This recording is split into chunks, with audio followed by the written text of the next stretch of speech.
Hey friends, if you encounter the error fail to open BitLocker Control Panel Tool with the error code 0x80004005 in Windows, then please watch this video. I will guide you through the resolutions.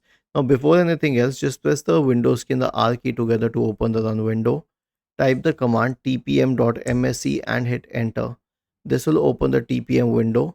Now, if it mentions the status as the TPM is ready for use, then you won't get this error. But if you don't have TPM on your system or it's corrupted, then here's what you can do. So you can use a workaround in this case. Obviously, you'll get this error, but you can use a workaround, though I recommend against it. Search for registry editor in the Windows search bar and open the registry editor window.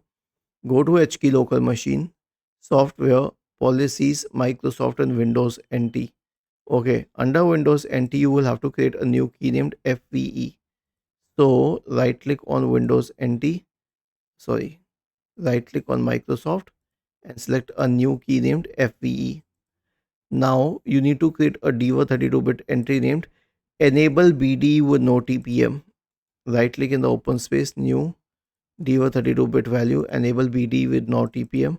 Double click on it, change the value data to 1. Click on OK, restart your computer. It may work in 80% of the cases, but there may be cases when it doesn't work. So it's all about luck. Was this helpful? If yes, then please subscribe to the channel. If not, then let us know in the comment section of the video on how we could help you further. Thank you for watching this video and have a nice day.